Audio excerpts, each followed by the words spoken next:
Hi everyone, welcome to business class. In previous video I explained about the emerging modes of business. In emerging modes of business I already explained some most important content, that is e-business, the scope of e-business, benefits of e-business, then limitations of e-business. ಈ ಮುಂಚಿನ ವಿಡಿಯೋದಲ್ಲಿ ಉದಯಿಸುತ್ತಿರುವ ವ್ಯವಹಾರ ಸಂಸ್ಥೆಗಳೊಳಗೆ ಏನೇನು ಬದಲಾವಣೆಗಳಾಗ್ತಾ ಇದ್ದಾವೆ ಅನ್ನುವಂತಹದ್ದನ್ನು ನೋಡಿದ್ದೀವಿ. ಅದರಲ್ಲಿ ಪ್ರಮುಖವಾಗಿ ಈ ವ್ಯವಹಾರ ಅಂದರೆ ಏನು ಅನ್ನುವಂತಹದ್ದನ್ನು ತಿಳ್ಕೊಂಡಿದ್ದೀವಿ. ಈ ವ್ಯವಹಾರದ ವ್ಯಾಪ್ತಿ ಏನಿದೆ, ಈ ವ್ಯವಹಾರದ ಪ್ರಯೋಜನಗಳು ಏನಿದ್ದಾವೆ, ಈ ವ್ಯವಹಾರದ ಅನಾನುಕೂಲತೆಗಳು ಏನೇನಿದ್ದಾವೆ, ಪ್ರತಿಯೊಂದನ್ನು ನಾವು ನೋಡಿದ್ದೀವಿ. ಈ ಒಂದು ವಿಡಿಯೋದಲ್ಲಿ ತಿಳ್ಕೊಳ್ಬೇಕಾಗಿರುವಂತಹ ಪ್ರಮುಖವಾದ ಅಂಶ, ಅತ್ಯಂತ ಪ್ರಮುಖವಾಗಿರುವಂತಹ ಅಂಶ ಇವತ್ತಿನ ದಿನಮಾನದಲ್ಲಿ ಅದು ವ್ಯಾವಹಾರಿಕ ಪ್ರವೃತ್ತಿಗೆ ಅನುಗುಣವಾಗಿ ಬೇಕಾಗಿರುವಂತಹದ್ದು ಯಾವುದು ಅಂದರೆ outsourcing. The nowadays the business or the business activities or the business owners are most concentrate on outsourcing. Outsourcing ಯಾವುದರ ಮೇಲೆ ಹೆಚ್ಚಿನ ಗಮನವನ್ನು ನೀಡ್ತಾ ಇದ್ದಾರೆ ಅಂತಂದರೆ ಹೊರಗುತ್ತಿಗೆ ಅಂತ ಹೇಳಿ ಕರಿತಾ ಇದ್ದೀವಿ. ಕನ್ನಡದಲ್ಲಿ ಇದರ ಪದ ಅತ್ಯಂತ ಅರ್ಥವಾಗಿರುವಂತಹದ್ದು ಹೊರ ಗುತ್ತಿಗೆ ಅಂದರೆ ಬೇರೆಯವರಿಗೆ ಗುತ್ತಿಗೆಯಾಗಿ ನೀಡುವಂತಹದ್ದು, ಅಂದರೆ ಹೊರಗಿನವರಿಗೆ ಕೆಲಸಗಳನ್ನು ನೀಡುವಂತಹದ್ದು ಅಂತ ಅರ್ಥ ಆಗ್ತದೆ. ಔಟ್ಸೋರ್ಸಿಂಗ್ ಏನಿದು outsourcing? It's a contract between the firm and third party. ಇಲ್ಲಿ ಯಾವ್ಯಾವ್ದಿದ್ದಾವೆ ಅಂತಂದರೆ, ಒಂದು ವ್ಯವಹಾರ ಸಂಸ್ಥೆ ಮತ್ತೊಂದು ವ್ಯವಹಾರ ಸಂಸ್ಥೆಯೊಂದಿಗೆ ಇರುವಂತಹ ಒಂದು ಒಪ್ಪಂದ ಅಂತಾನೆ ಕರಿತಾ ಇದ್ದೀವಿ. ಏನಾಗಿರಬಹುದು ಒಪ್ಪಂದಗಳು ಅಂತಂದರೆ, ಇಲ್ಲಿ ಎರಡು ಪ್ರಮುಖವಾದ ಅಂಶಗಳನ್ನು ನಾವು ಗಮನಿಸಬೇಕಾಗ್ತದೆ. ಯಾವುದು ಆ ಎರಡು ಪ್ರಮುಖ ಅಂದರೆ ಅಂಶಗಳು ಅಥವಾ ಚಟುವಟಿಕೆಗಳು ಅಂತಂದರೆ, ಫಾರ್ ಎಕ್ಸಾಂಪಲ್ ನಾನು ಹೇಳ್ತಾ ಹೋಗ್ತೀನಿ. ನಮ್ಮದೊಂದು ಕಂಪನಿ ಇದೆ, ಆ ಕಂಪನಿ ಒಳಗಡೆ ನಾವು ಏನನ್ನ ಉತ್ಪಾದನೆ ಮಾಡ್ತಾ ಇದ್ದೀವಿ ಅಂತಂದರೆ, ಔಷಧಿಯನ್ನು ಉತ್ಪಾದನೆ ಮಾಡ್ತಾ ಇದ್ದೀವಿ. In our company we are producing the medicine. Medicine is like a syrup. ನಾವು ಏನನ್ನು ಕರಿಬಹುದು, ಸಿರಪ್ಪನ್ನು ಔಷಧಿಯನ್ನು ಉತ್ಪಾದನೆ ಮಾಡ್ತಾ ಇದ್ದೀವಿ ಅಂತಲೇ ತಿಳ್ಕೊಳ್ಳೋಣ. ನಮ್ಮ ಪ್ರಮುಖವಾಗಿರುವಂತಹದ್ದು ಕಾನ್ಸಂಟ್ರೇಟ್ ಮಾಡಬೇಕಾಗಿರುವಂತಹದ್ದು ಯಾವುದಕ್ಕೆ ಅಂದರೆ ಸಿರಪ್ಗೆ ನಾವು ಏನು ಮಾಡಬೇಕು, ಕಾನ್ಸಂಟ್ರೇಟನ್ನು ಮಾಡಬೇಕು. ಅದರೊಳಗೆ ನಾವೇನು ಮಾಡಬೇಕಾಗ್ತದೆ, ಉತ್ಪಾದನೆಯನ್ನು ಮಾಡಬೇಕಾಗ್ತದೆ. ಈ ಸಿರಪ್ಪನ್ನು ನಾವು ಎದ್ರೊಳಗೆ ತುಂಬಬೇಕಾಗ್ತದೆ ಅಂತಂದರೆ ಒಂದು ನಿರ್ದಿಷ್ಟವಾದ ಬಾಟಲಿಯೊಳಗೆ ತುಂಬಬೇಕು. ಈ ಬಾಟಲ್ ಒಳಗೆ ನಾವು ಮಾಡಬೇಕಾದ್ರೆ ಈ ಬಾಟಲನ್ನು ನಾವೇ ಪ್ರೊಡ್ಯೂಸ್ ಮಾಡಬೇಕಾ ಅಥವಾ ಬೇರೆಯವರಿಗೆ ನೀಡಬೇಕಾ? ಅಕಸ್ಮಾತ್ ನಾವೇ ಪ್ರೊಡ್ಯೂಸ್ ಮಾಡಿದ್ರೆ ಕಾಸ್ಟ್ ಆಫ್ ಎಕ್ಸ್ಪೆನ್ಸಸ್ ಏನಾಗ್ತದೆ, ಹೆಚ್ಚಾಗ್ತದೆ. ಅಂದರೆ ನಾವೇ ಸಿರಪ್ಪನ್ನು ಉತ್ಪಾದನೆ ಮಾಡಿ, ನಾವೇ ಬಾಟಲನ್ನು ಉತ್ಪಾದನೆ ಮಾಡಿ, ಅದನ್ನು ನಾವು ಏನಾದರೂ ಮ್ಯಾನುಫ್ಯಾಕ್ಚರಿಂಗ್ ಥ್ರೂ ಮಾರ್ಕೆಟಿಂಗ್ ಮಾಡ್ತೀವಿ ಅಂತಂದರೆ it has the huge cost. It has the huge cost. ಅತ್ಯಂತ ಮತ್ತು ಅದು it takes the some more time. ಅತ್ಯಂತ ಸಮಯವನ್ನು ತೆಗೆದುಕೊಳ್ಳುವಂತಹದ್ದು ಕಾಣ್ತಾ ಇದ್ದೀವಿ. ಹಾಗಾಗಿ ನಮ್ಮ ಕಾನ್ಸಂಟ್ರೇಟ್ ಎದ್ರ ಮೇಲೆ ಇರಬೇಕು ಅಂತಂದರೆ ಪ್ರೊಡ್ಯೂಸಿಂಗ್ ಆಫ್ ಸಿರಪ್. ನಾವು ಆ ಸಿರಪ್ಪನ್ನು ನಾವು ಪ್ರೊಡ್ಯೂಸ್ ಮಾಡಿದ್ರೆ ಅದಕ್ಕೆ ಬೇಕಾಗಿರುವಂತಹ ಮಟೀರಿಯಲ್ ಯಾವುದು ತುಂಬುವಂತಹದ್ದು. ಬಾಟಲನ್ನು ಮ್ಯಾನುಫ್ಯಾಕ್ಚರಿಂಗ್ ಮಾಡೋದಕ್ಕೆ ನಾವೇನು ಮಾಡ್ತೀವಿ, ಬೇರೆಯವರ ಜೊತೆ ಕಾಂಟ್ರಾಕ್ಟ್ ಮಾಡ್ಕೊಳ್ತೀವಿ. ಬೇರೆಯವ್ರ ಜೊತೆ ಏನು ಮಾಡ್ತಾ ಇದ್ದೀವಿ, ಕಾಂಟ್ರಾಕ್ಟನ್ನು ಮಾಡ್ಕೊಳ್ತಾ ಇದ್ದೀವಿ. ಅಂದರೆ ನಮಗೆ ಯಾವ ಅವಶ್ಯಕತೆ ಇಲ್ಲ, ಅಂದರೆ ನಮಗೆ ಬೇಕಾದ ಕೋರ್ ಆಕ್ಟಿವಿಟಿ, ಪ್ರಮುಖವಲ್ಲದ ಚಟುವಟಿಕೆಯನ್ನು ಯಾರಿಗೆ ನೀಡುವಂತಹದ್ದು, ಮತ್ತೊಬ್ಬರಿಗೆ ನೀಡುವಂತಹದ್ದು. ಇದು ಸಾಮಾನ್ಯವಾಗಿ ದೊಡ್ಡ ದೊಡ್ಡ ಕಂಪನಿಗಳಿಗೆ ಗೊತ್ತಾದರೆ. ಇನ್ನು ನನ್ನ ಮನೆ ಅಂದರೆ ನನಗೆ ಸುಮ್ಮನೆ ಸಣ್ಣದಾಗಿ ಒಂದು ಎಕ್ಸಾಂಪಲ್ ಹೇಳೋದಾದರೆ, ನಾವು ಟೇಲರ್ ಅಂಗಡಿ ಇದೆ ಅಂತ ತಿಳ್ಕೊಳ್ಳೋಣ. ಟೇಲರ್ ಅಂಗಡಿ ಕೆಲಸ ಏನು ಅಂತಂದರೆ, ಕ್ಲಾತ್ಸನ್ನು ರೆಡಿ ಕ್ಲಾತ್ಸನ್ನು ಕಟ್ ಮಾಡಿ ಪ್ಯಾಂಟ್, ಶರ್ಟ್, ಅದರ್ ಫಿನಿಶ್ಡ್ ಪ್ರಾಡಕ್ಟನ್ನು ಮಾಡ್ತಾನೆ. ಈ ಕ್ಲಾತ್ಸ್ ಬಟನ್ ಬೇಕಾಗ್ತದೆ. ಆ ಬಟನನ್ನು ಏನು ಮಾಡುವಂತಹದ್ದು ಬೇರೆಯವ್ರ ಕಡೆಯಿಂದ ಸೊ ತರಿಸ್ಕೊಳ್ಳುವಂತಹದ್ದು, ಅದು ಬೇರೆಯವ್ರ ಜೊತೆ ಕಾಂಟ್ರಾಕ್ಟ್ ಮಾಡಿಕೊಳ್ಳುವಂತಹದ್ದು, ಅದ್ರ ಜೊತೆ ಕಾಜಿಯನ್ನು ಮಾಡುವಂತಹದ್ದಾದರೂ ಆಗಿರ್ಬೋದು, ಅದಕ್ಕೆ ಎಂಬ್ರಾಯ್ಡಿಂಗ್ ವರ್ಕ್ ಆದರೂ ಆಗಿರುವಂತಹದ್ದು. ಸೊ ಬೇರೆ ಬೇರೆ ಕಡೆಯಿಂದ ನಾವೇನು ಮಾಡ್ತೀವಿ, ಕಾಂಟ್ರಾಕ್ಟನ್ನು ಮಾಡ್ಕೊಂಡು ಮಾಡಿಸುವಂತಹದ್ದು ಟೇಲರಿಂಗ್ ಒಳಗೂ ಸಹಿತವಾಗಿ ನಾವು ಕಾಣಬಹುದು. ಸೊ ಈ ರೀತಿಯಾಗಿ it's a general concept. So ಈ ದೊಡ್ಡ ದೊಡ್ಡ ಕಂಪನಿಯೊಳಗೂ ಹಾಗೇನೆ ನಡೀತಾ ಇರ್ತದೆ. ಸೊ ಇನ್ನೊಂದು ಎಕ್ಸಾಂಪಲ್ ಹೇಳೋದಾದರೆ, ಸೊ ಟಾಟಾ ಕಂಪನಿ ಅನ್ನುವಂತಹದ್ದಿದೆ, ಅಥವಾ Airtel company. Best example is Airtel company. Airtel company provide the what communication service. ಯಾವ ಸರ್ವಿಸನ್ನು ಕೊಡ್ತಾ ಇದೆ? ಟೆಲಿಕಾಂ ಸರ್ವಿಸನ್ನು ನೀಡ್ತಾ ಇರುವಂತಹ ನಮಗೆಲ್ಲರಿಗೂ ಗೊತ್ತಿದೆ. ಆ ಟೆಲಿಕಾಂ ಸರ್ವಿಸ್ ಒಳಗೆ ನಾವು ಏನಾದರೂ ನಮಗೆ ಕ್ವಾರೀಸ್ ಇದ್ದರೆ ಅಥವಾ ಡೌಟ್ಸ್ ಇದ್ದರೆ, ನಮಗೇನಾದ್ರು ತೊಂದರೆ ಆಯ್ತಂದರೆ, ಸೊ ನಾವು ಏನು ಕಾಲ್ ಮಾಡ್ತೀವಿ ಅಂತಂದರೆ 198 ಕಸ್ಟಮರ್ ಕೇರ್ಗೆ ಕಾಲ್ ಮಾಡ್ತೀವಿ. ಆ ಕಸ್ಟಮರ್ ಕೇರ್ ಅನ್ನುವಂತಹದ್ದು ಏನಂತ ಕರೀಬಹುದು ಅಂತಂದರೆ BPO, business process outsourcing. It is a call centre.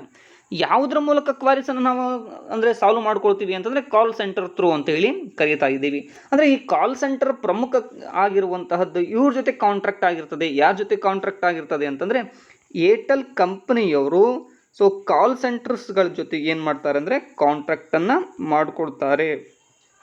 ಯಾವುದೇ ತೊಂದರೆ ಇತ್ತಂದರೆ ಕಸ್ಟಮರ್ಗೆ ಸೊಲ್ಯೂಷನನ್ನು ನೀಡಲಿಕ್ಕೆ ನಾವು ಯಾರಿಗೆ ಕಾಲ್ ಮಾಡ್ಬೋದು? BPOದವರಿಗೆ ಕಾಲ್ ಮಾಡ್ತಾ ಇದ್ದೀವಿ. ಅಂದರೆ ಬಿಸ್ನೆಸ್ ಪ್ರೊಸೆಸ್ ಔಟ್ಸೋರ್ಸಿಂಗ್ ಅಂತಲೂ ಕರಿತಾ ಇದ್ದೀವಿ. ಸೊ ಈ ರೀತಿಯಾಗಿ ಅನೇಕ ಏಜೆನ್ಸಿಗಳು ಬರ್ತವೆ. ಸೊ ಅಂದರೆ ಯಾವುದಕ್ಕಾಗಿ ಅಂತ ತಮಗೆ ಪ್ರಮುಖವಲ್ಲದ ಚಟುವಟಿಕೆಗಳನ್ನು ಮತ್ತೊಬ್ಬರಿಗೆ ನೀಡಿ ಅದ್ರ ಮೂಲಕ ವ್ಯಾವಹಾರಿಕ ಚಟುವಟಿಕೆಗಳನ್ನು ನಡೆಸ್ಕೊಂಡು ಹೋಗುವಂತಹದ್ದು ಅಂತ ಹೇಳಿ ಕರಿಬಹುದು. So it is a small example for the outsourcing. So what is the meaning of outsourcing? Yes, it refers to contracting out some of its activities to a third party which were earlier performed by the organization. Once again I want to read. So it refers to contracting out some of its activities to a third party which were earlier performed by the organization. ಅಂದರೆ ಸಾಮಾನ್ಯವಾಗಿ ಒಂದು ಸಂಸ್ಥೆ ಮತ್ತೊಂದು ಸಂಸ್ಥೆಯೊಂದಿಗೆ ಒಪ್ಪಂದ ಮಾಡ್ಕೊಳ್ತದೆ. ಅದು third party ಮತ್ತೊಬ್ಬ ವ್ಯಕ್ತಿಯೊಂದಿಗೆ ಏನು ಮಾಡ್ತದೆ? ಒಪ್ಪಂದವನ್ನು ಮಾಡ್ಕೊಳ್ತದೆ. ಆ ಸಂಸ್ಥೆಗೆ ಯಾವುದು ಪ್ರಮುಖವಲ್ಲದೋ ಆ ಕಾರ್ಯಗಳನ್ನು ಏನು ಮಾಡುವಂತಹದ್ದು? ಒಪ್ಪಿಸುವಂತಹದ್ದು. ಎಲ್ಲಿ ಕಾಣ್ತಾ ಇದ್ದೀವಿ ಅಂತಂದರೆ ಸೊ ಹೊರ ಗುತ್ತಿಗೆಯೊಳಗಡೆ ಕಾಣ್ತಾ ಇದ್ದೀವಿ. So there are mainly 3 features are so nature of outsourcing. ಅಲ್ಲಿ ಪ್ರಮುಖವಾಗಿ 3 ಲಕ್ಷಣಗಳನ್ನು ನಾವು ಕಾಣ್ತಾ ಇದ್ದೀವಿ ಅಥವಾ ಸ್ವರೂಪವನ್ನು ಕಾಣ್ತಾ ಇರುವಂತಹದ್ದು. The first one is outsourcing involves contracting out. ಸಾಮಾನ್ಯವಾಗಿ ಏನು ನೋಡಬಹುದು ಅಂದರೆ ಮೊದಲನೆಯದು ಹೊರಗುತ್ತಿಗೆಯು ಹೊರಗಿನವರಿಗೆ ಗುತ್ತಿಗೆ ನೀಡುವುದನ್ನು ಒಳಗೊಂಡಿದೆ. Yes, the major point, it involves contracting out, ಹೊರಗಿನವರಿಗೆ ನೀಡುವಂತಹ ಒಂದು ಸ್ವರೂಪ. ಅಂತಂದರೆ ಒಂದು ಕಂಪನಿ ಇದೆ ಅಂತ ಹೇಳಿದೆ. ಆ ಕಂಪನಿಯೊಳಗಡೆ ಏನಾದರೂ ಸಮಸ್ಯೆ ಬಂತು. ಫಾರ್ ಎಕ್ಸಾಂಪಲ್, ಈ ಒಬ್ಬ ವ್ಯಕ್ತಿ ಕಸ್ಟಮರು ಅಥವಾ ಔಟ್ಸೈಡರು ಈ ಕಂಪನಿ ಮೇಲೆ ಏನು ಮಾಡಬಹುದು ಅಂತಂದರೆ ದಾವೆಯನ್ನು ಹೂಡಬಹುದು, ಕೇಸ್ ಮಾಡಬಹುದು. ಈ ಲೀಗಲನ್ನು ಕೇಸನ್ನು ಬಗೆಹರಿಸಲಿಕ್ಕೆ ಈ ಕಂಪನಿಯೊಳಗಡೆ ಯಾರೂ ಇರಲಿಕ್ಕಿಲ್ಲ. ಸೊ ಹಾಗಾಗಿ ಕೆಲವೊಂದಿಷ್ಟು ಲೀಗಲ್ ಅಡ್ವೈಸರ್ಸ್ ಅಂತ ಇರ್ತಾರೆ. ಇವ್ರು ಏನು ಮಾಡ್ತಾರೆ? ಆ ರೀತಿಯಾದಂಥ ಲೀಗಲ್ ಅಡ್ವೈಸರ್ಸಿ ಅನ್ನುವಂತಹ ಏಜೆನ್ಸಿಯನ್ನು ಕಮ್ಯುನಿಕೇಟ್ ಮಾಡಿಕೊಳ್ತಾರೆ, ಅದ್ರ ಜೊತೆ ಕಾಂಟ್ರಾಕ್ಟ್ ಮಾಡ್ಕೊಳ್ತಾರೆ. ಸೊ ಈ ಕಂಪನಿಗೆ ಯಾವುದೇ ರೀತಿ ಸಮಸ್ಯೆ ಬಂದರೆ, ಕೇಸ್ಗಳು ಬಂದರೆ ಬಗೆಹರಿಸುವಂತಹದ್ದು ಇದು ಸಹಿತವಾಗಿ ನೋಡುವಂತಹದ್ದು. ಇದು ಒಂದು, it is one type. So ಇನ್ನೂ ಒಂದು ರೀತಿಯೊಳಗೆ ಹೇಳೋದಾದರೆ, ಸೊ ಈ ಒಂದು ಕಂಪನಿ ಇದೆ, ಈ ಕಂಪನಿಗೆ ಸೆಕ್ಯೂರಿಟಿಗಳ ಅವಶ್ಯಕತೆ ಇದೆ. ವರ್ಕರ್ಸ್, ಈ ಕಂಪನಿಗೆ ಯಾರ ಅವಶ್ಯಕತೆ ಇದೆ ಅಂತಂದರೆ ಸೆಕ್ಯೂರಿಟೀಸ್ಗಳ ಅವಶ್ಯಕತೆ ಇದೆ. ಸೊ ಈ ಸೆಕ್ಯೂರಿಟಿ ಅವಶ್ಯಕತೆ ಇದ್ದಂದ್ರೆ ಈ ಕಂಪನಿ ಫೋಕಸ್ ಮಾಡಬೇಕಾಗಿದೆ ಇದರ ಮೇಲೆ, ತನ್ನ ವರ್ಕ್ ಮೇಲೆ. ಯಾವ ವರ್ಕು ಅಂತಂದರೆ ಪ್ರೊಡಕ್ಷನ್, ಮಾರ್ಕೆಟಿಂಗ್, ಸೊ ಅದು ಮತ್ತು ಬೇರೆ ಬೇರೆ ಸೆಲ್ಲಿಂಗ್ ಆದರೂ ಆಗಿರಬಹುದು, ಬೇರೆ ಬೇರೆ. ಸೊ ಈ ಸಣ್ಣ ಪುಟ್ಟ ಕೆಲಸಗಳನ್ನು ಏಜೆನ್ಸಿಗಳಿಗೆ, ಸೆಕ್ಯೂರಿಟಿ ಏಜೆನ್ಸಿಗಳಿಗೆ ಏನು ಮಾಡ್ತದೆ ಅಂತಂದರೆ ಸೊ ನೀಡುವಂತಹದ್ದು ನಾವು ಕಾಣ್ತಾ ಇದ್ದೀವಿ. ಇದ್ರ ಥ್ರೂ ಏನು ಮಾಡ್ತದ್ರಿ ಅಂತಂದರೆ ಟೋಟಲ್ ಎಲ್ಲ ಕೆಲಸವನ್ನು ಏನು ಮಾಡುವಂತಹದ್ದು ಇದೇ ಒಂದು ಕಂಪನಿ ಅಥವಾ ಈ ಒಂದು ಏಜೆನ್ಸಿ ಕಂಪ್ಲೀಟ್ ಮಾಡಿಕೊಡುವಂತಹದ್ದು, ಕಾಂಟ್ರಾಕ್ಟನ್ನು ಮಾಡ್ಕೊಳ್ತದೆ, ಕಂಪ್ಲೀಟ್ ಮಾಡುವಂತಹದ್ದು ಇಲ್ಲಿ ಕಾಣ್ತಾ ಇದ್ದೀವಿ. Yes, next one, generally non core business activities are outsourced. Yes, the word is most important. Generally, ಸಾಮಾನ್ಯವಾಗಿ, ನಾನ್ ಕೋರ್ ಬಿಸ್ನೆಸ್ ಆಕ್ಟಿವಿಟೀಸ್, ಪ್ರಮುಖವಲ್ಲದ ಚಟುವಟಿಕೆಗಳನ್ನು ನಾವೇನು ಮಾಡ್ತೀವಿ ಅಂದರೆ ಹೊರಗುತ್ತಿಗೆಯನ್ನು ನೀಡಲಾಗ್ತದೆ ಅಂತ. ಅಲ್ಲಿ ಒಪ್ಪಂದ ಮಾಡ್ಕೊಳ್ತೀವಿ. ಒಂದು ಸಂಸ್ಥೆಯೊಳಗೆ ಏನೇನು ಕೆಲಸ ಇರ್ತದೆ ಸಂಪೂರ್ಣವಾಗಿ ಮಾಡೋರು ಅವರೇ. ಸೊ ನೆಕ್ಸ್ಟ್ ಬಂದಾಗ ಸಾಮಾನ್ಯವಾಗಿ ನಮಗೆ ಯಾವುದು ಪ್ರಮುಖ ಅಲ್ಲೋ ಆ ಪ್ರಮುಖ ಅಲ್ಲದನ್ನು ನಾವೇನು ಮಾಡ್ತೀವಿ ಅಂತಂದರೆ ನೀಡುವಂತಹದ್ದು. ಯಾರಿಗೆ ನೀಡುವಂತಹದ್ದು ಅಂತಂದರೆ ಸೊ ಏಜೆನ್ಸಿಗಳಿಗೆ. Like outsourcing is generally done in case of non core activities such as housekeeping or securities in school. Already ಹೇಳಿದ್ದೀನಿ, ಎದ್ರೊಳಗೆ ಹೇಳಿದೆ ಕಾಂಟ್ರಾಕ್ಟ್ ಬೇಸ್ ಮೇಲೆ ಕಂಪನಿಯವ್ರು ಮಾಡ್ಕೊಳ್ತಾರೆ ಅಂತ ಹೇಳಿದೆ. ಆ್ಯಸ್ ಎ ಸೇಮ್ ಇಲ್ಲಿನೂ ಸಹಿತವಾಗಿ ಅದೇ ರೀತಿಯಾಗಿಯೇ ಇರ್ತದೆ. Yes, the third one is process may be outsourced to a so captive unit or third party. Captive unit or third party. ಪ್ರಕ್ರಿಯೆಗಳನ್ನು ಆಬದ್ಧ ಘಟಕ ಅಥವಾ ಮೂರನೇ ವ್ಯಕ್ತಿಗಳಿಗೆ ಹೊರಗುತ್ತಿಗೆ ಕೊಡಬಹುದು. ಎಸ್, ಪ್ರಕ್ರಿಯೆಗಳನ್ನು ಯಾವ್ಯಾವ ಪ್ರಕ್ರಿಯೆ ನಡೀತಾ ಇರ್ತವೆ ಅದನ್ನು ಅರ್ಥ ಮಾಡ್ಕೋಬೇಕು. Which process are conducting were in the organisation, we should know that. So what ನಮ್ಮ ಯಾವ್ಯಾವ ಪ್ರಕ್ರಿಯೆಗಳಿದ್ದಾವೆ ಅಂತಂದರೆ ಸಿಂಪಲ್ ಆಗಿ ಹೇಳ್ತಾ ಇರ್ತೀನಿ. Marketing, the process of marketing, production, research and development, so and etcetera. So ಯಾವ್ಯಾವ್ದು ಇರಬಹುದು ಅಂತಂದರೆ ಬೇರೆ ಬೇರೆ ರೀತಿಯೊಳಗೆ ನಾವು ಕಾಣ್ತಾ ಇದ್ದೀವಿ.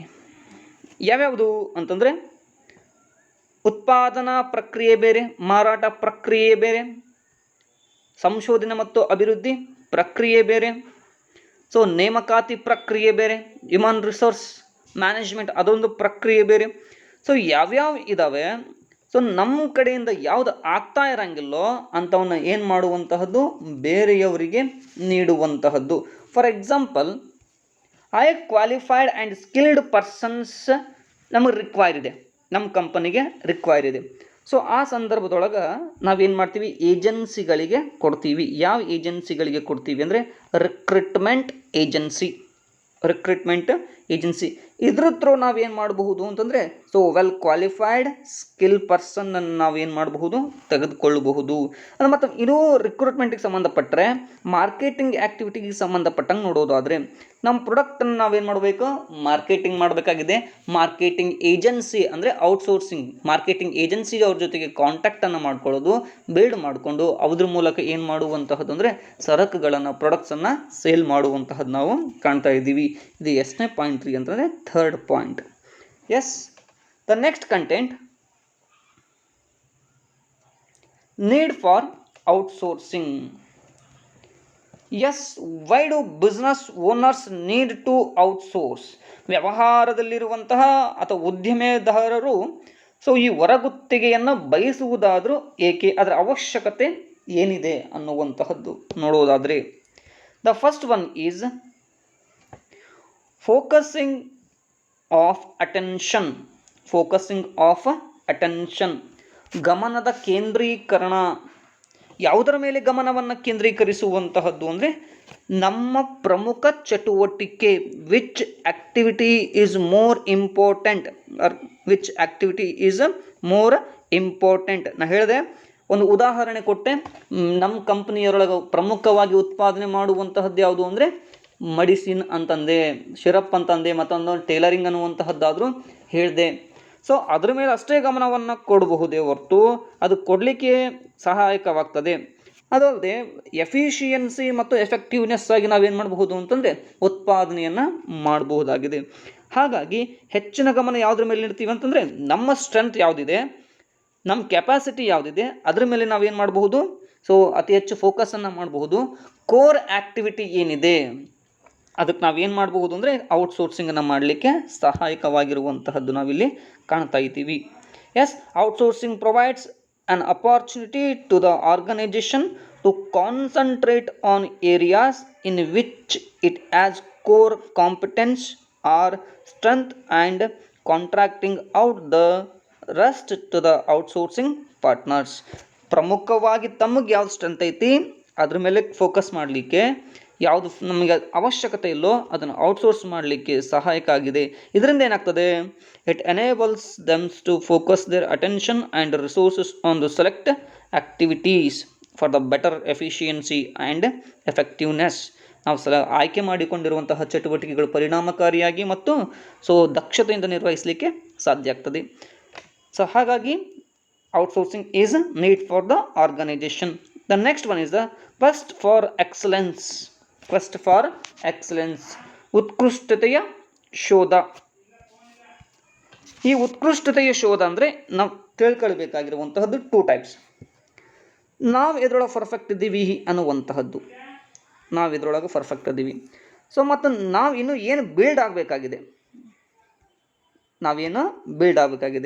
ಸೊ ನಮ್ಮ ಪ್ರಮುಖ ಚಟುವಟಿಕೆ ಯಾವುದು, which activities are which strength we have, what we strength have ಅನ್ನುವಂತಹದ್ದನ್ನು ನಾವು ಯಾವ ಶಕ್ತಿಯನ್ನು ಹೊಂದಿದ್ದೀವಿ, ಅದರಿಂದ ಯಾವ ರೀತಿಯಾಗಿ ಬಿಲ್ಡ್ ಆಗ್ಬೋದು ಅನ್ನುವಂತಹದ್ದನ್ನು ತಿಳ್ಕೊಳ್ಬೇಕು. ಇದು ಒಂದದ್ದು. ಸೊ ಇದರಿಂದ ಏನಾಗ್ತದೆ, ಕ್ವೆಸ್ಟ್ ಫಾರ್ ಎಕ್ಸಲೆನ್ಸ್ 2 ರೀತಿಯೊಳಗೆ ನಾವು ಕಾಣ್ತಾ ಇದ್ದೀವಿ. ನಮ್ಮ ಶಕ್ತಿಯನ್ನು ಬಿಲ್ಡ್ ಮಾಡೋದು ಒಂದು, ಸೊ ಅದು ಅಲ್ಲದೆ ನಮಗೆ ಯಾವುದು ಪ್ರಮುಖ ಅಲ್ಲೋ ಅದನ್ನು ನಾವೇನು ಮಾಡಬೇಕಾಗಿದೆ, ಹೊರಗುತ್ತಿಗೆಯನ್ನು ಔಟ್ಸೋರ್ಸನ್ನು ಮಾಡುವಂಥದ್ದು. ಅವ್ರದ್ದು ಸ್ಟ್ರೆಂತ್ ಏನಿದೆ, ಫಾರ್ ಎಕ್ಸಾಂಪಲ್ ಇವನು ಎ ಅನ್ನುವಂಥ ಒಂದಾದರೆ ಇಲ್ಲಿ ಬಿ ಅನ್ನುವಂಥ ಒಂದು ಶಕ್ತಿ, ಸೊ ಇವನು ಒಂದು ಎಕ್ಸ್ಪರ್ಟ್ ಆಗಿರ್ತಾನೆ. ನಾನು ಹೇಳಿದೆ ನಮ್ಮದು ಸಿರಪ್ಪಲ್ಲಿ ಎಕ್ಸ್ಪರ್ಟ್ ಇದ್ದರೆ ಇವರು ಬಾಟಲ್ಸನ್ನು ಏನು ಮಾಡುವಂತಹದ್ದು ಮ್ಯಾನುಫ್ಯಾಕ್ಚರಿಂಗ್ ಮಾಡೋದ್ರಲ್ಲಿ ಎಕ್ಸ್ಪರ್ಟ್ ಇರ್ತಾರೆ. ಸೊ ಆ ರೀತಿಯಾದಂತಹದ್ದನ್ನು ನಾವೇನು ಮಾಡಬೇಕಾಗ್ತದೆ ಅಂತಂದರೆ ನೀಡುವಂತಹದ್ದು. ಮತ್ತು ಇದು ನಾವು ಇವರಿಗೆ ವರ್ಕನ್ನು ಟ್ರಾನ್ಸ್ಫರ್ ಮಾಡಿದ ಮೇಲೆ ನಾವು ಬಿಲ್ಡ್ ಆಗಲಿಕ್ಕೆ ಏನು ಬೇಕು, ರಿಸರ್ಚ್ ಆ್ಯಂಡ್ ಡೆವಲಪ್ಮೆಂಟ್ ಕಂಟಿನ್ಯೂ ಆಗಿ ಇರಬೇಕಾಗ್ತದೆ. ಅದಕ್ಕೆ ನಾವೇನಂತ ಕರಿತೀವಿ, ಕ್ವೈಟ್ ಎಕ್ಸಲೆನ್ಸ್ ಅಂತೇಳಿ ಕರೆಯುವಂತಹದ್ದು. Yes, the next point is cost reduction. ವೆಚ್ಚದಲ್ಲಿ ಇಳಿಕೆ. ನಾ ಹೇಳಿದೆ ಹೊರಗುತ್ತಿಗೆಯನ್ನು ನೀಡೋದ್ರಿಂದ ನಮಗೆ ಕಡಿಮೆ ಏನಾಗ್ತದೆ, ಖರ್ಚಾಗ್ತದೆ. ಯಾಕೆ ಅಂತಂದರೆ, ಸೊ ಹೊರಗುತ್ತಿಗೆಯನ್ನು ಪಡೆಯುವವನು ಏನು ಮಾಡ್ತಾನೆ, ಇನ್ವೆಸ್ಟ್ ಮಾಡ್ತಾನೆ. ಯಾರಲ್ಲಿ ಇನ್ವೆಸ್ಟ್ ಮಾಡ್ತಾನೆ ಅಂತಂದರೆ, ಸೊ ನಾವು ಏನು ಕೊಟ್ಟಿದ್ದೀವಿ, ಕಾಂಟ್ರಾಕ್ಟ್ ಮಾಡ್ಕೊಂಡಿದ್ದೀವಿ, ಒಪ್ಪಂದ ಮಾಡ್ಕೊಂಡಿದ್ದೀವಿ, ಅವನ ಜೊತೆ ಏನು ಮಾಡ್ತಾನೆ, ಇನ್ವೆಸ್ಟ್ ಮಾಡ್ತಾನೆ. ಇದರಿಂದ ಯಾರಿಗೆ ಉಪಯೋಗ ಆಗ್ತದೆ ಅಂತಂದರೆ ಔಟ್ಸೋರ್ಸಿಂಗ್ ಕೊಟ್ಟವನಿಗೆ. ಸೊ ಹಾಗಾಗಿ ಇದರಿಂದ ಲಾರ್ಜ್ ಸ್ಕೇಲ್ ಆಪರೇಷನನ್ನು ಮಾಡಲಿಕ್ಕೆ ಉಪಯೋಗ ಆಗ್ತದೆ. ಅದು ಕಡಿಮೆ ಖರ್ಚಿನೊಳಗಡೆ ಸಹಾಯಕವಾಗಿರುವಂತಹದ್ದು ಯಾವುದು ಅಂತಂದರೆ, ಸೊ ಅದು ಔಟ್ಸೋರ್ಸಿಂಗ್ ಅಂತ ಅನಿಸ್ಕೊಳ್ತದೆ. The next one is growth through alliance. ಒಂದುಗೂಡುವಿಕೆಯ ಮೂಲಕ ವಿಕಾಸ.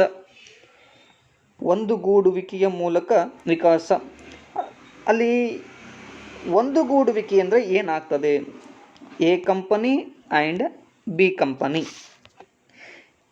ಎ ಕಂಪನಿ ಒಂದರೊಳಗೆ ಎಕ್ಸ್ಪರ್ಟ್ ಐತಿ, ಬಿ ಕಂಪನಿ ಒಂದರೊಳಗೆ ಏನಿದೆ, ಎಕ್ಸ್ಪರ್ಟ್ ಇದೆ. ಸೊ ಈ ಎಕ್ಸ್ಪರ್ಟ್ ಇದ್ದಂಥವರು ಇಬ್ಬರೂ ಸಹಿತವಾಗಿ ಸೇರ್ಕೊಳ್ಳೋದ್ರಿಂದ ಅವ್ರ ನಾಲೆಜ್ ಏನಾಗ್ತದೆ ಅಂದರೆ ಶೇರಿಂಗ್ ಆಗ್ತದೆ. ಅದಲ್ಲದೆ ಇವರು ವರ್ಕ್ ಅವರು ಕಲಿಬಹುದು, ಅವರು ಸ್ಟ್ರಾಟಜಿ ಇವರು ತಿಳ್ಕೊಳ್ಬಹುದು. ಸೊ ಇದರಿಂದ ಏನು ಬೆನಿಫಿಟ್ಟಪ್ಪ ಅಂತ ಬಂದರೆ, ಸೊ ಇವ್ರದ್ದು ಬಿಸ್ನೆಸ್ ಗ್ರೋತ್ ಆಗ್ತದೆ, ಇವ್ರದ್ದು ಬಿಸ್ನೆಸ್ ಏನಾಗ್ಬೋದು, ಈಸಿಯಾಗಿ ಗ್ರೋತ್ ಆಗಲಿಕ್ಕೆ ಸಾಧ್ಯ ಇದೆ ಅನ್ನುವಂತಹದ್ದು ತಿಳಿಯಬಹುದು. ಎಸ್, ಏನು ಕೊಟ್ಟಿದ್ದಾರೆ, alliance with outsourcing partners enables growth and expansion of business as the resource saved from outsourcing can be used for expanding the production capacity and exploring new markets. Already ಹೇಳಿದೆ. So ಇವರು A ಅನ್ನುವಂಥವನು ಒಂದರಲ್ಲಿ expert ಇದ್ದರೆ B ಅನ್ನುವಂಥವನು ಇನ್ನೊಂದರಲ್ಲಿ expert ಇರ್ತಾನೆ. So ಇವನು ಏನು ತಾನು build ಆದಮೇಲೆ ತನ್ನ ವರ್ಕನ್ನು ಸಹಿತವಾಗಿ ಬೇರೆಯವ್ರಿಗೆ ಏನು ಮಾಡ್ಬೋದು, ಔಟ್ಸೋರ್ಸನ್ನು ಮಾಡಬಹುದು. ಎಸ್, ಎನ್ನುವಂಥವನು ಸಿ ಅನ್ನುವಂಥವನಿಗೆ ಏನು ಮಾಡ್ತಾನೆ, ಸೊ ಔಟ್ಸೋರ್ಸ್ ಆಗಿ ಕಾಣ್ತಾನೆ. ಸೊ ಹೀಗಾಗಿ ಬೇರೆ ಬೇರೆ ರೀತಿಯೊಳಗಡೆ ನಾವೇನು ಮಾಡ್ಬೋದು ಅಂದರೆ ಸೊ ಗ್ರೋತನ್ನು ಕಾಣಲಿಕ್ಕೆ ಸಾಧ್ಯ ಇದೆ. The last one is boost to economic development. Yes, the outsourcing create the entrepreneurship and the employment opportunity, exports its service. So ಈ ರೀತಿಯಾಗಿ ನಾವು ಏನಾದರೂ ನೋಡೋದಾದರೆ ಹೊರಗುತ್ತಿಗೆ ಎನ್ನುವಂಥದ್ದು ಉದ್ಯೋಗ ಅವಕಾಶಗಳನ್ನು ಕಲ್ಪಿಸಿಕೊಡ್ತದೆ, ಉದ್ಯಮಶೀಲರನ್ನು ಸೃಷ್ಟಿಸುತ್ತದೆ. ಅಲ್ಲದೆ ತನ್ನ ಸೇವೆಗಳನ್ನು ರಫ್ತು ಮಾಡುವಂತಹದ್ದಾಗಿರ್ಬೋದು, ಪ್ರೊಡಕ್ಷನ್ನು ಸಹಿತ ಪ್ರಾಡಕ್ಟ್ಗಳನ್ನು ರಫ್ತು ಮಾಡುವಲಿಕ್ಕೆ ಏನಾಗಿರುವಂತಹದ್ದು ಇದು ಸಹಾಯಕ ಆಗ್ತದೆ. ಇದರಿಂದ ಏನಾಗ್ತದೆ ಅಂದರೆ ಒಂದು ದೇಶದ ಆರ್ಥಿಕತೆಯನ್ನು ಬೆಳೀತದೆ ಅನ್ನುವಂತಹದ್ದಿಲ್ಲಿ ಕಾಣಬಹುದು. ಸುಮಾರು ನಮ್ಮ ದೇಶದಲ್ಲಿ IT ಇನ್ಫಾರ್ಮೇಷನ್ ಟೆಕ್ನಾಲಜಿ ಅನ್ನುವಂತಹದ್ದೇನಿದೆ, ಇದರಿಂದ 60% ಗ್ಲೋಬಲ್ ಔಟ್ಸೋರ್ಸಿಂಗ್ ಶೇರ್ಸನ್ನು ಹೊಂದಿರುವಂತಹದ್ದು ನಾವು ಕಾಣ್ತಾ ಇದ್ದೀವಿ. Yes, the next content is concerns over outsourcing. So ಹೊರಗುತ್ತಿಗೆಯ ಅಥವಾ ಹೊರಗುತ್ತಿಗೆ ಆತಂಕಗಳಿಂದ ತೊಂದರೆ ಆಗುವಂತಹದ್ದು, ಹೊರಗುತ್ತಿಗೆಯಿಂದ ತೊಂದರೆ ಆಗುವಂತಹದ್ದು ಏನೇನಿದಾವೆ ಅನ್ನುವಂಥದ್ದು ನೋಡ್ತಾ ಹೋದರೆ, the first one is confidentiality, ಗೌಪ್ಯತೆಯ ಕೊರತೆ ಅಂತ ಹೇಳಿ ಕಾಣ್ತಾ ಇದ್ದೀವಿ. ಏನಿದು ಗೌಪ್ಯತೆಯ ಕೊರತೆ? ಫಾರ್ ಎಕ್ಸಾಂಪಲ್, ನಮ್ಮೊಂದು ಕಂಪನಿ ಇದೆ ಅಂತ ಹೇಳೋಣ. ಈ ಕಂಪನಿ ಪ್ರಮುಖವಾಗಿ ಒಂದು ಚಟುವಟಿಕೆಯನ್ನು ಮಾಡ್ತಾ ಇದೆ, ಪ್ರೊಡಕ್ಷನನ್ನು ಮಾಡ್ತಾ ಇದೆ ಅಂತಂದರೆ ಇವರು ಯಾವುದ್ರ ಬಗ್ಗೆ ಕಾನ್ಸಂಟ್ರೇಟ್ ಮಾಡೋಂಗಿಲ್ಲ, ಅಕೌಂಟ್ ಸೆಕ್ಷನ್ ಬಗ್ಗೆ ಕಾನ್ಸಂಟ್ರೇಟ್ ಮಾಡೋಂಗಿಲ್ಲ ಅಂತ ತಿಳ್ಕೊಳ್ಳೋಣ. ಈ ಅಕೌಂಟ್ ಕಾನ್ಸಂಟ್ರೇಟ್ ಮಾಡದೇ ಇರೋದಕ್ಕೆ ಇದನ್ನ ಏನು ಮಾಡ್ತಾರೆ, ಈ ಅಕೌಂಟಿಂಗನ್ನು ಔಟ್ಸೋರ್ಸಿಂಗ್ ಮಾಡುವಂತಹದ್ದು ತಿಳ್ಕೊಳ್ತೀವಿ. ಸೊ ಈ ಅಕೌಂಟ್ ಸೆಕ್ಷನನ್ನು ಔಟ್ಸೋರ್ಸಿಂಗ್ ಮಾಡಬೇಕಾದಂಥ ಸಂದರ್ಭದಲ್ಲಿ ಈ ಎ ಅನ್ನುವಂತಹ ಕಂಪನಿ ಸೊ ಏನು ಮಾಡಿದೆ, ಔಟ್ಸೋರ್ಸ್ ನೀಡಿದೆ. ಇಲ್ಲಿ ಮತ್ತೊಂದು ಕಂಪನಿ ಇದೆ, ಯಾವುದು ಅಂದರೆ ಬಿ ಕಂಪನಿ. ಈ ಬಿ ಕಂಪನಿಯು ಸಹಿತವಾಗಿ ಅವರಿಗೆ ಔಟ್ಸೋರ್ಸ್ ನೀಡಬೇಕಾದ ಸಂದರ್ಭದೊಳಗೆ ಈ ಎ ಕಂಪನಿಯ ಅಕೌಂಟಿಂಗು ಮತ್ತು ಅವ್ರ ಸ್ಟ್ರಾಟಜಿ ಏನಿದೆ ಬಿ ಕಂಪನಿಯೊಂದಿಗೆ ಏನಾಗ್ಬೋದು, ಇನ್ಫಾರ್ಮೇಷನ್ ಎಕ್ಸ್ಚೇಂಜ್ ಆಗುವ ಸಾಧ್ಯತೆ ಇರ್ತದೆ. ಅಂದರೆ ಇವ್ರದ್ದು ಲೂಪೋಲ್ ಏನಾಗ್ತದೆ, ತಿಳಿದು ಬರುವಂತಹದ್ದು ಸಾಧ್ಯತೆ ಇದೆ. ಸೊ ಹಾಗಾಗಿ so there is no confidentiality, ಇದು ಗೌಪ್ಯತೆಯನ್ನು ಸಾಧಿಸಲಿಕ್ಕೆ ಸಾಧ್ಯ ಇರದೇ ಇರುವಂತಹದ್ದು ತಿಳಿದು ಬರ್ತದೆ. Yes, it reduce the confidentiality as outsourcing involves the sharing the lots of so vital information and knowledge with others. ಬೇರೆ ಬೇರೆಯವರೊಂದಿಗೆ ತಮ್ಮ ಸೊ ಜ್ಞಾನವನ್ನಾದರೂ ಆಗಿರ್ಬೋದು, ಮಾಹಿತಿಯನ್ನು ಏನಾಗ್ಬೋದು ಅಂತಂದರೆ ಹೊರ ಜಗತ್ತಿಗೆ ತಿಳಿಸುವಂತಹ ಸಾಧ್ಯತೆ ಇದೆ. This involves the risk of passing of such information to other competitors by such persons. ಈ ವ್ಯಕ್ತಿಯಿಂದನೇ ಏನಾಗ್ತದೆ, ತಮ್ಮ ಕಾಂಪಿಟೇಟರ್ ಯಾರಿರ್ತಾರೋ ಅವರಿಗೆ ಈ ರೀತಿ ಗೌಪ್ಯವಾದ ಮಾಹಿತಿಗಳು ಹೊರ ಹೋಗುವಿಕೆ ಸಾಧ್ಯತೆ ಇರೋದ್ರಿಂದ ಔಟ್ಸೋರ್ಸಿಂಗ್ ಅಷ್ಟು ಸುಲಭವಾದ ಮಾತಲ್ಲ. ದ ನೆಕ್ಸ್ಟ್ ಒನ್ ಇದೆ ಸ್ವೆಟ್ ಶಾಪಿಂಗ್, ಪರಿಶ್ರಮದ ಖರೀದಿ. ಸೊ ಸಿಂಪಲ್ ಆಗಿ ನಾವು ನೋಡೋದು ಆದರೆ outsourcing is only concentrating the doing skills, not a thinking skills. ಯೋಚನೆಗೆ ಅವಶ್ಯಕತೆ ಇಲ್ಲ, ಅವ್ರು ಯೋಚನೆ ಮಾಡುವಂತಹ ಶಕ್ತಿ ಏನಿದೆ ಅಲ್ಲಿ ಬಿಲ್ಡ್ ಮಾಡೋದಿಲ್ಲ. ಅವ್ರು ಯಾವುದಕ್ಕೆ ಕಾನ್ಸಂಟ್ರೇಟ್ ಮಾಡ್ತಾರೆ ಅಂತಂದರೆ ಕೆಲಸ ಮಾಡುವ ಕೌಶಲ್ಯವನ್ನು ಅಷ್ಟೇ ಅವ್ರು ಏನು ಮಾಡ್ತಾರೆ ಅಂದರೆ ಕಾನ್ಸಂಟ್ರೇಟ್ ಮಾಡ್ತಾರೆ. Because of the outsourcing need so low cost maximum output with so what high man power. ಅತಿ ಹೆಚ್ಚು ಸಂಖ್ಯೆ ಇರಲಿ ಜನಸಂಖ್ಯೆ ಇರಲಿ, ಕಡಿಮೆ ಖರ್ಚೊಳಗೆ ಅತಿ ಹೆಚ್ಚು ಉತ್ಪಾದನೆ ಆಗಲಿ ಅನ್ನುವಂತಹದ್ದು ಇಂಟೆನ್ಷನ್ ಯಾವುದು ಅಂತಂದರೆ ಔಟ್ಸೋರ್ಸಿಂಗ್ದು. ಇಲ್ಲಿ ಯಾವುದೇ ರೀತಿಯಾದ ಯೋಚನೆ ಮಾಡಲಿಕ್ಕೆ ಅವಕಾಶ ಇಲ್ಲ. Yes, the outsourced requires doing skills instead of thinking skills. ಅದಕ್ಕೆ ನಾವು ಯಾವುದಕ್ಕನ್ನು ಕಂಪೇರ್ ಮಾಡಿದ್ರೆ ಅಂತಂದರೆ ಇಲ್ಲಿ ಯೋಚನೆ ಮಾಡಲಿಕ್ಕೆ ಸಾಧ್ಯನೇ ಇಲ್ಲ ಅನ್ನುವಂತಹದ್ದು. Yes, the next one is ethical concern, ನೈತಿಕತೆಯ ಆತಂಕ. ಎಥಿಕಲ್ ಕನ್ಸರ್ನ್ಸ್, ನೈತಿಕತೆ ಅಂದರೆ ಏನು? ಫಾರ್ ಎಕ್ಸಾಂಪಲ್ ಡೆವಲಪಿಂಗ್ ಕಂಟ್ರಿ ಒಳಗೆ ಔಟ್ಸೋರ್ಸಿಂಗ್ ಅನ್ನುವಂತಹದ್ದೇನಿದೆ, ಈ ಔಟ್ಸೋರ್ಸಿಂಗ್ ಒಳಗೆ ಬಳಸ್ಕೊಳ್ಳುವಂಥದ್ದು ಯಾರನ್ನು ಬಳಸ್ಕೊಳ್ತಾರೆ ಅಂತಂದರೆ child labours. There is a discrimination. Which discrimination? Sex discrimination. So ಲಿಂಗದ ತಾರತಮ್ಯ ಇರುವಂತಹ, ಹೆಣ್ಣು ಗಂಡು ಅನ್ನುವಂತಹ ತಾರತಮ್ಯ ಇರುವಂತಹದ್ದು, ಸ್ಯಾಲ್ರಿ ವೇಜಸ್ ಒಳಗೆ ತಾರತಮ್ಯ ಇರುವಂತಹದ್ದಾದರೂ ಆಗಿರಬಹುದು, ಅಥವಾ ಸಣ್ಣ ಸಣ್ಣ ಮಕ್ಕಳನ್ನು ಏನು ಮಾಡುವಂತಹದ್ದು ಎಂಪ್ಲಾಯಿಗಳನ್ನಾಗಿ ಮಾಡಿಕೊಳ್ಳುವಂತಹದ್ದಾದರೂ ಆಗಿರಬಹುದು. ಯಾಕೆಂದರೆ ತಮ್ಮ ಕಂಪನಿಯ ಬೆಳವಣಿಗೆಗಾಗಿ ಈ ಎಲ್ಲ ರೀತಿಯಾದಂತಹ ಒಂದು ವರ್ಕನ್ನು ಮಾಡ್ತಾ ಇದ್ದಾರೆ, ಚಟುವಟಿಕೆಯನ್ನು ಮಾಡೋದ್ರಿಂದ ಎಥಿಕಲ್ ಕನ್ಸರ್ನ್ ಅಂದರೆ ನೈತಿಕ ಆತಂಕ ಅನ್ನುವಂತಹದ್ದು ಸೃಷ್ಟಿಯಾಗ್ತದೆ. Yes, the next one is resentment in the home countries. ಮಾತೃ ದೇಶದಲ್ಲಿ ವಿರೋಧ ಅಂದರೆ ಇಂಡಿಯಾದ ಒಂದು ಕಂಪನಿ ಅಮೇರಿಕಾದ ಕಂಪನಿಗೆ ಏನು ಮಾಡ್ತಿದೆ, ಕಾಂಟ್ರಾಕ್ಟ್ ಮಾಡ್ಕೊಂಡು ಔಟ್ಸೋರ್ಸಿಂಗ್ ಏನಾದರೂ ನೀಡಿದರೆ ನಮ್ಮ ದೇಶದಲ್ಲಿ ಇರುವಂತಹ ಜನರು ಇದಕ್ಕೆ ಏನು ಮಾಡ್ತಾರೆ, ಪ್ರತಿರೋಧ ಉಂಟು ಮಾಡ್ತಾರೆ. ಯಾಕೆ ಉಂಟು ಮಾಡ್ತಾರೆ ಅಂತಂದರೆ ನಮ್ಮ ದೇಶದಲ್ಲಿ ಅನ್ಎಂಪ್ಲಾಯ್ಮೆಂಟ್ ಏನಿದೆ ಹೆಚ್ಚಿದೆ. ನಮ್ಮ ದೇಶದೊಳಗೆ ಏನಾಗಬೇಕಾಗಿದೆ ಅಂತಂದರೆ ಕಾಂಟ್ರಾಕ್ಟ್ ಮಾಡ್ಕೋಬೇಕು, ಔಟ್ಸೋರ್ಸಿಂಗ್ ನೀಡೋದ್ರಿಂದ ನಮ್ಮ ದೇಶದ ಎಂಪ್ಲಾಯ್ಮೆಂಟ್ ಅಪಾರ್ಚುನಿಟಿ ಏನಾಗೋದು ಸಿಗುವಂತಹದ್ದು. ಹಾಗಾಗಿ ಹೊರದೇಶಕ್ಕೆ ಏನಾದರೂ ಅಕಸ್ಮಾತ್ ಹೋದರೆ ಎಸ್, ಇದು ಸಮಸ್ಯೆಯನ್ನು ಉದ್ಭವಿಸುತ್ತದೆ ಅಂತ ತಿಳ್ಕೊಳ್ಬಹುದು. For example, outsourcing indirectly shifts the employment opportunities to the other countries. It may cause resentment among the people, the home countries, especially when the countries is suffering from the problems of unemployment. ಅಂದರೆ ಯಾವ ದೇಶದೊಳಗೆ unemployment ಜಾಸ್ತಿ ಇರ್ತೀವೋ ಆ ದೇಶದೊಳಗೆ ಇದಕ್ಕೆ ಏನಾಗ್ತದೆ, ವಿರೋಧವನ್ನು ವ್ಯಕ್ತಪಡಿಸುವಂತಹದ್ದು ನಾವು ಕಾಣ್ತಾ ಇದ್ದೀವಿ. Yes, business process outsourcing, BPO ಅಂತ ಹೇಳಿ ಕರಿತಾ ಇದ್ದೀವಿ. ಏನಿದು business process outsourcing? Yes, outsourcing ಒಳಗೆ ಟೂ ಟೈಪ್ಸ್ ಇದ್ದಾವೆ, BPO and KPO. Business process outsourcing. The next one is the knowledge process outsourcing. ಅಂದರೆ ಬಿಸ್ನೆಸ್ ಪ್ರೊಸೆಸ್ ಔಟ್ಸೋರ್ಸಿಂಗ್ ಅಂದರೆ ಏನು? It is a subset of outsourcing that involves the contracting of specific business task. It concerned only business task such as human resource and the customer service to third party providers. ವ್ಯವಹಾರ ಚಟುವಟಿಕೆಗಳನ್ನು ಮಾತ್ರ ಏನು ಮಾಡ್ತದೆ ಅಂತಂದರೆ business process outsourcing ಒಳಗೆ ಕಾಣ್ತಾ ಇದ್ದೀವಿ. The best example for BPO call centre. Because of the call center gets the revenue more than 70% from the calls.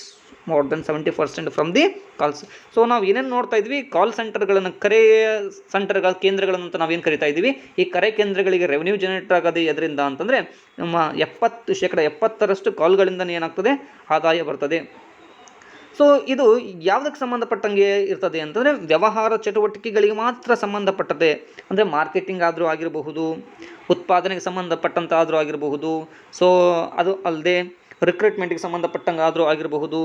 So ಈ ರೀತಿಯಾಗಿ ಬಿಸ್ನೆಸ್ಗೆ ಸಂಬಂಧಪಟ್ಟಂಗೆ ಕಾರ್ಯವನ್ನು ಮಾಡ್ತದೆ ಇದು BPO. Next, knowledge process outsourcing. Yes, the knowledge process outsourcing it's directly related to knowledge and skills.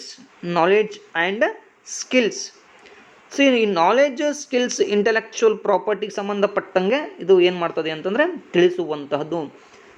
ಆ ರೀತಿಯಾದಂತಹ ಸರ್ವಿಸನ್ನು ನೀಡ್ತದೆ. For example ಹೇಳಿದೆ ನಾನು, ನಮಗೇನಾದರೂ ತೊಂದರೆ ಆದರೆ ಕೇಸ್ ಮಾಡಿದರೆ ನಾವೇನು ಮಾಡ್ತೀವಿ, ಲೀಗಲ್ ಅಡ್ವೈಸರಿ ಕಡೆಯಿಂದ ಸೊ ನಾವು ಅದನ್ನು ಸೊಲ್ಯೂಷನ್ ಪಡ್ಕೊಳ್ಳಿಕ್ಕೆ ಸಹಾಯ ಆಗ್ತದೆ. ಆ ಲೀಗಲ್ ಅಡ್ವೈಸರಿ ಅಂತ ಏನು ಬಂದಿತ್ತು, ಕಾನೂನಾತ್ಮಕ ಸಲಹೆಗಾರರು ಅಂತ ಏನು ಬಂದಿತ್ತು, ಅದು ಯಾವುದಕ್ಕೆ ಉದಾಹರಣೆ ಆಗ್ತದೆ ಅಂತಂದರೆ ಸೊ ಇದು KPOಗೆ ಒಂದು ಉದಾಹರಣೆಯಾಗಿ ಕಾಣ್ತದೆ. Yes, this is the what so outsourcing concepts. The next content I will explain in next class. Thank you.